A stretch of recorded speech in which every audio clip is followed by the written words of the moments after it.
안녕하세요. 남편과 아이가 2명 있는 평범한 30대 초반의 가정주부입니다. 20대 중반에 결혼을 했으니 요즘 사람치고는 결혼을 좀 빨리 한 케이스예요.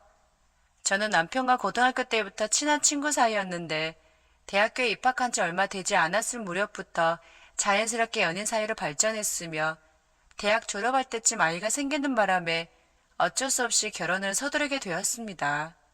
시댁이 어느 정도 재산이 있는 편이라 신혼집은 30평대 아파트로 사주시더라고요. 아이 둘 정도는 계획 중이었으니 30평대면 괜찮다고 생각했었지만 시어머니께서 아파트를 사주시는 대신 시동생과 신우들을 데리고 같이 사는 조건을 거시는 겁니다. 조금 황당했지만 제가 돈을 벌 수 없는 데다가 남편 역시 사회생활을 시작하지 않아 돈벌이가 없으니 어쩔 수 없이 도련님, 신우 2명과 함께 신혼집에서 같이 살게 되었습니다. 그 당시 시동생은 대학교 1학년이었는데 처음 만났을 때는 수줍음도 많고 말수도 적은 그런 사람이었어요. 하지만 같이 살면서 어느 정도 친해져서인지 말도 많아졌고 저를 더 많이 챙겨주는 데다가 이런저런 이야기도 많이 나누는 사이가 되었어요. 신혼집에서 5명의 성인이 함께 산다는 것은 솔직히 쉬운 일이 아니었습니다. 그래도 우리 신우들은 성격이 좋아서 저를 많이 도와주고 남편과 싸울 때는 제 편이 되어주는 데다가 도련님은 집안 청소를 도맡아 해주었기에 불편한 건 크게 없더라고요. 그렇게 몇 년을 같이 살다 보니 제 나이는 벌써 30대가 되었고 아이도 2명이 되어 집이 좁아졌기에 집 문제로 고민하고 있을 때 시어머니께서 더 큰 평수로 좋은 집을 사주셨어요. 덕분에 큰 문제 없이 순탄한 결혼 생활을 하고 있었는데 단 한 가지 문제가 있다면 남편이 20대 시절부터 저에게 힘을 많이 쏟아부어서 그러는 건지 벌써 그것이 시들해져 버렸고 그러다 보니 30대 초반에 부부 사이 권태기가 와버리고 말았습니다. 신랑은 그것이 죽어버렸지만 저는 30대 초반이 되니 더 왕성해졌고 저는 벌써부터 그걸 못하니 스트레스가 이만저만 아니었습니다. 제 나이 30대 초반이지만 대학교 때 학교에서도 알아주는 미인이었었는데 아이 둘 낳고 집에만 있다 보니 그냥 보통의 아줌마가 되어버리더군요. 그렇게 누구한테 말도 못하고 혼자 소가리로 끙끙대고 있던 어느 날 도련님은 얼마 전부터 저를 바라보는 눈빛이 심상치 않다는 걸 느꼈는데 아마 출산하고 망가진 제 몸을 관리하기 위해 필라테스를 한 뒤로 살이 많이 빠지고 몸매에 굴곡이 이쁘게 생기다 보니 그때부터 그런 것 같다는 생각이 들었어요. 저는 성격이 털털한 타입이라 집에서도 그냥 아무렇지 않게 편한 옷을 입고 다니는 편인데 어깨가 드러나는 옷을 자주 입고 가끔 짧은 반바지도 입고 있었던 터라 그때마다 도련님의 눈길은 저에게 꽂혀버린 것 같았습니다. 도련님이 보든지 말든지 제가 하고 싶은 대로 행동을 했고 그러다 보니 어느 순간부터 도련님이 저를 바라보는 그 눈길을 제가 즐기고 있다는 걸 알게 되었습니다. 옛날에 도련님은 절 볼 때마다 얼굴이 빨개지고 수줍음이 많았었는데 요즘엔 대담하게도 형수인 저에게 몸매가 예쁘다는 둥 엉덩이가 은근 크다는 이상한 농담을 하기 시작했습니다. 도련님, 여자한테 그렇게 말하는 거 좋아할 거라고 생각하시는 거 아니죠? 아, 진짜. 여자는 그런 말 들으면 되게 기분 나빠해요. 혹시 여자랑 연애 한 번도 안 해봤어요? 하고 물어보니 놀랍게도 고개를 조용히 끄덕이는 겁니다. 어디 가나 잘생겼다는 말은 꼭 듣는 도련님이라 여자친구는 무조건 사귀어봤을 거라 생각했는데 그 반응에 저도 모르게 흠칫하고 놀라고 말았습니다. 저는 직설적으로 말하는 편이라 도련님에게 그럼 한 번도 같이 잠을 자본 적도 없냐고 물어보니 역시나 얼굴이 빨개지며 아무 말도 못하는데 그 모습을 본 저는 너무 귀여워서 도련님을 덥석 안아버릴 뻔했어요. 들릴 듯 안 들릴 듯한 개미만한 목소리로 본인은 수총각이라고 하며 전 여자 앞에만 가면 이상하게 부끄러워서 한마디도 못하겠더라고요. 아, 형수, 아이, 그런 눈으로 쳐다보지 마요. 그래도 저 진짜 짝사랑하는 여자 있으니 그 여자랑 총각 딱 쥐댈 거예요. 치, 하고 말하더라고요. 그래서 제가 그 여자가 누구냐고 물어봤더니 지금 말할 수 없지만 제가 잘 아는 여자라고 말을 하며 묘한 웃음을 짓는데 은근 궁금했습니다. 그 여자는 아가씨도 아니고 30대 아줌마라고 말을 하며 제 얼굴을 똑바로 못 쳐다보는데 그 모습을 보자마자 저는 바로 눈치챌 수 있었습니다. 바보가 아닌 이상 그 모습을 봤다면 짝사랑하는 여자가 바로 형수인 저라는 걸 다 알 수 있을 정도였거든요. 바로 도련님에게 그 짝사랑하고 있는 여자 누구인지 알 것 같은데 말해도 되냐고 말을 하니 도련님은 갑자기 일이 생겼다면 나가봐야 한다더니 차 키와 지갑을 들고 부랴부랴 집 밖으로 나가버렸습니다. 연하인데다가 하는 행동이 너무 귀여워서 저도 모르게 입꼬리가 살살 올라가 내려오질 않더군요. 그 귀엽고 매력있는 도련님이 날 짝사랑하고 있었다니 이 사실을 남편이 알게 되면 난리가 날 게 뻔하니 아무 말 안 하기로 마음먹었고 다음날 아침 신우들과 점심을 먹고 있었는데 큰 신우가 저에게 언니 요새 영수가 이상해. 막 실실 쪼개다가 갑자기 기분이 푹 가라앉았다가 이상하단 말이야. 아니 게다가 이런 말 하면 언니가 영수를 이상한 놈으로 보겠지만 아니, 솔직히 말하면 영수 그놈이 언니를 바라보는 눈빛이 완전 이상하다니까. 진짜 딴 사람 같아. 하고 말하더라고요.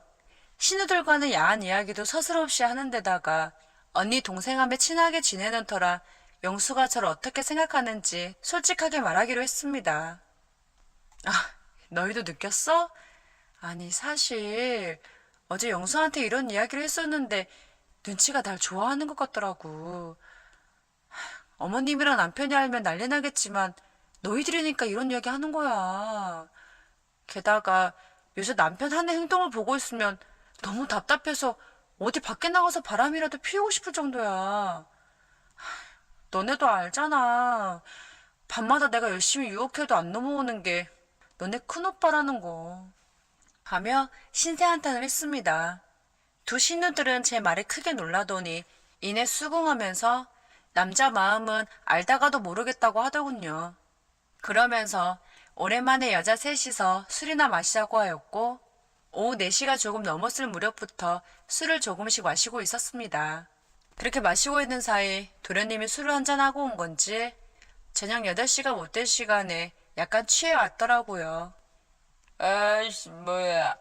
아이 집 분위기 왜 이래? 응? 여자 셋이서 술 마시고 있었어? 에? 아이 우리 이쁜 형수는 왜 이렇게 울상인 거야? 어? 아이 누나들이 우리 이쁜 형수한테 뭐라고 한 거야? 어?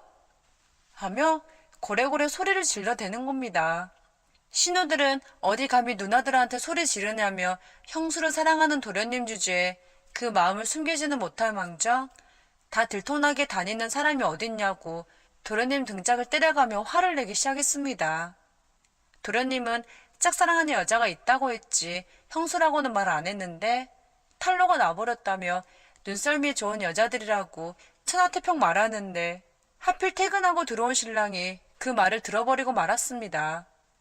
남편은 그 말을 듣자마자 화를 내며 도덕적으로 형수와 도련님이 사랑한다는 게 말이나 되는 소리냐며 주먹으로 도련님을 때리기 시작하는 겁니다. 저와 신우들은 열심히 말렸지만 도련님은 미안한 기색 하나 없이 더 형에게 대들어버렸고 왜?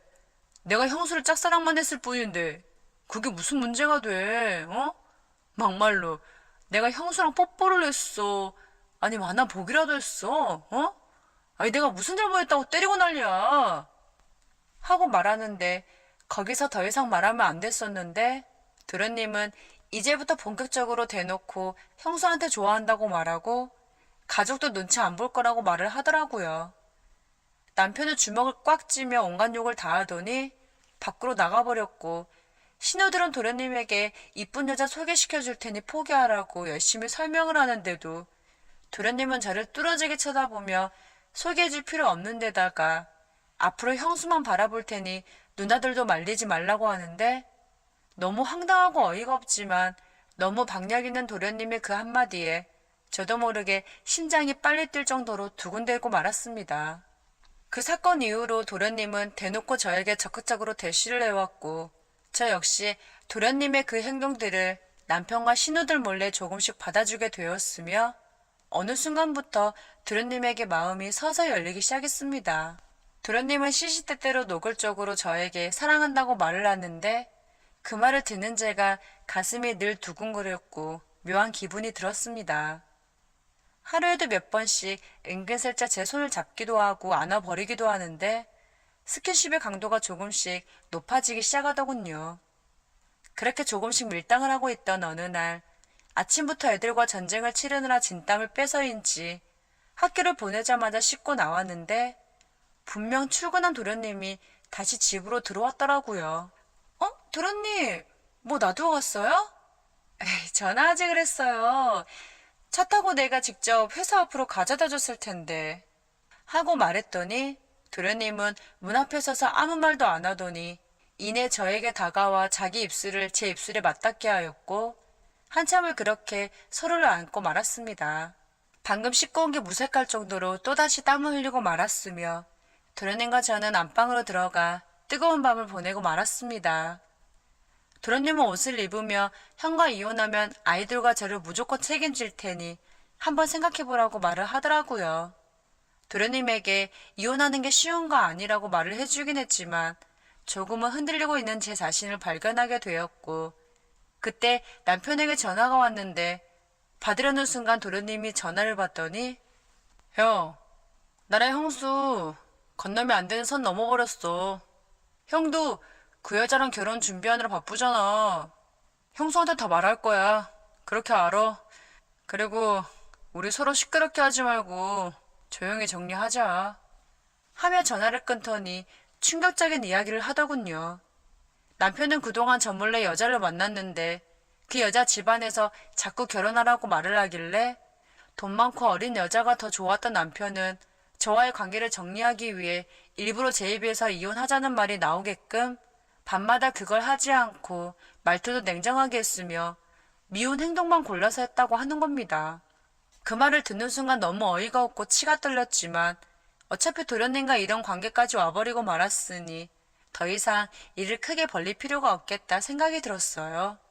며칠 뒤 이 모든 상황을 시어머니와 신우들에게 말했고 다들 뒤로 기절할 뻔한 이야기라고 난리쳤지만 지금은 어느 정도 이해하고 살아가고 있는 중입니다.